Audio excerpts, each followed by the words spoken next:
उत्तर प्रदेश उनके बाप का है। अगर उत्तर प्रदेश में आप घटना करोगे तो उनकी 7 पीढ़ियां, चाहे वो पाकिस्तान में हो, चाहे रूस में हो, जापान में हो, तो बाबा वहां जाके बुलडोजर से गिरा के उनका घर तहस-नहस कर देंगे। आपको 500 घटना बता सकता हूँ जहां आतंकवादी घटना हुई है, वहां नाम मुसलमान का निकला होगा। इनके कौम में लिखा हुआ है और ये इनके आयतों में लिखा हुआ, कुरानों में लिखा हुआ है कि इतनी घटना करना है, इनको इनसे सवाब मिलना है, इनको 72 हूर मिलना है। अपना नाम बताइए। अजय सिंह, महानगर अध्यक्ष, हिंदू वाले। दिल्ली में हुए जो बम ब्लास्ट पे आप क्या कहना चाहते हैं? दिल्ली के बम ब्लास्ट की जो घटना हुई है, क्योंकि हम लोग भी इधर लगभग 10 दिनों से पढ़ रहे थे कि कहीं यहाँ RDX पकड़ा रहा है, वहाँ RDX पकड़ा रहा है, तो ये घटना तो बहुत बड़ी होनी थी।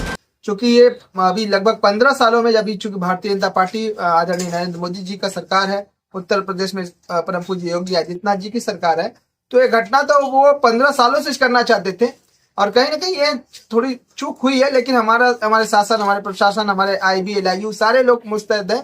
ये घटना एक छोटी घटना है और चूंकि इनका षड्यंत्र बड़ा था, बड़ा घटना होना था। चूंकि अभी ये तो घटनाएं, इनकी षड्यंत्र कुछ और भी थे। हम लोगों ने भी पेपर और माध्यम से देखा है कि इनकी घटनाएं, इनके षड्यंत्र कुछ और थे।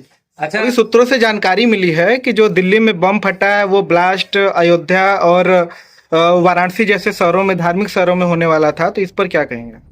नहीं, आपने सही कहा।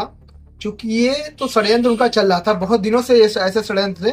लगभग मैंने अभी पहले भी आपको बताया कि इनके 3000-4000 किलो RDX पकड़ाया है और ये हमारी सरकार इस पे मुस्तैद है कि कोई भी ऐसी बड़ी घटना भारत में होनी नहीं है।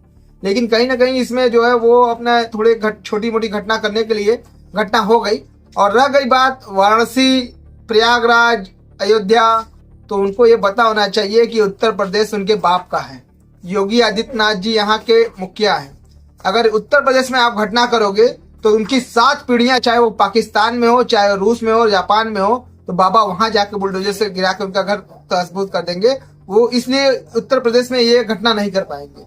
ऐसा देखा जाता है कि ज़्यादातर अनपढ़ लोगों का ब्रेन वॉश किया जाता है, लेकिन इसमें सारे लोग डॉक्टर्स हैं, पढ़े लिखे हैं, कोई आतंकवादी इंजीनियर हैं, तो ऐसे में क्या कहना चाहेंगे? क्या उन लोग का भी ब्रेन वॉश हो सकता है या फिर वो लोग पहले से किस प्रकार से संलिप्त रहे हैं? देखिए, ये एक ऐसा कौम है। हम लोग कहते हैं कि आतंकवादी मुसलमानी क्यों होता है। मैं खुल के कहता हूँ कि आतंकवादी मुसलमान ही होता है। आप एक भी ऐसी घटना नहीं दिखा सकते जहां वो आतंकवादी हिंदू या कोई सनातन धर्मी ने आतंकवाद किया हो। एक छोटी घटना नहीं बता सकते। और मैं आपको 500 घटना बता सकता हूं जहां आतंकवादी घटना हुई है, वहां नाम मुसलमान का निकला होगा।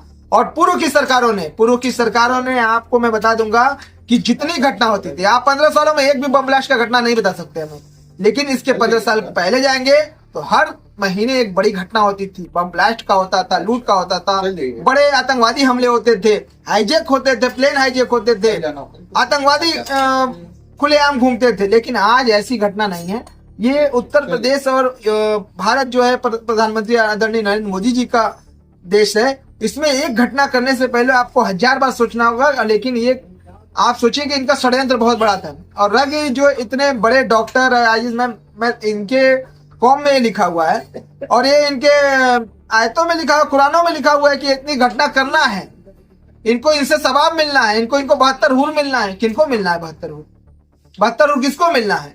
ये जा रहे हैं जापान, चीन, पढ़ के आ रहे हैं, डॉक्टरी पढ़ने के सोच रहे हैं कि इनका षड्यंत्र क्या था कि कुछ ऐसा ये बना रहे थे जिससे लिक्विड फॉर्म में पानी में मिलाने के बाद या किसी प्रसाद में मिलाने के बाद इतनी मृत्यु होती, इतने लोग मरते जिसकी कोई गिनती नहीं होती। और उसका मरने के बाद कोई भी पोस्टमार्टम में रिपोर्ट में नहीं आता कि इनको मारे कैसे गया है। ये इनका षड्यंत्र ऐसे चल रहा था। लेकिन चूंकि ये मैं बार बार बता रहा हूँ कि ये योगी आदित्यनाथ जी का उत्तर प्रदेश है और भारत आदरणीय नरेंद्र मोदी जी का है, तो यहाँ कुछ करने से पहले 10 बार सोचना पड़ेगा, 10,000 बार सोचना पड़ेगा। हमारे IB, हमारे तंत्र, हमारे जितने भी विभागीय लोग हैं, ऐसे लोगों पर नकेल कसने के लिए तैयार हैं। क्या आपको लग रहा है कि सुरक्षा में चूक हुई है? दिल्ली जैसे बड़े शहरों में ऐसा घटना होना, उससे पहले भी सेम इसी प्रकार की घटना, आत्मघाती घटना संसद भवन के उस टाइम हुआ था, तो लाल किले के पास ऐसी घटना होना, क्या सुरक्षा में चूक हो सकती है? नहीं, देखिए, इसमें थोड़ी कहीं ना कहीं तो चूक हुई है। मैं सुरक्षा के लिए भी कह रहा हूँ लेकिन हमारे सुरक्षाकर्मी, हमारे देश के तंत्र, वो सारे एक्टिव हैं। क्योंकि आप देखिए, हमारे तंत्र को पता था, हमारे आईबी को पता था, हमारे एलआईयू को पता था कि कुछ बड़ी घटना होनी है, तभी प्रशासन, हमारे शासन के लोग उस पर एक्टिव थे। आज देश उस पर एक्टिव था। इसके पहले वो जो अभी 3000 से कितना आरडीएक्स पकड़ाया, उसका ये तंत्र आपको दिखता है ना कि हमारा तंत्र मजबूत है। हाँ, कुछ चूक हुए, लेकिन उतना बड़ा घटना नहीं कर पाए जो उनका षड्यंत्र था, जो करना चाहते थे। डरे सहमे लोग हैं, उनके लिए क्या कहना चाहेंगे? जब तक योगी आदित्यनाथ उत्तर प्रदेश में है और आदरणीय नरेंद्र मोदी भारत के प्रधानमंत्री हैं, किसी को डरने की आवश्यकता नहीं है। क्योंकि उनके एक व्यक्ति की पीड़ा वो आदरणीय प्रधानमंत्री की पीड़ा होती है।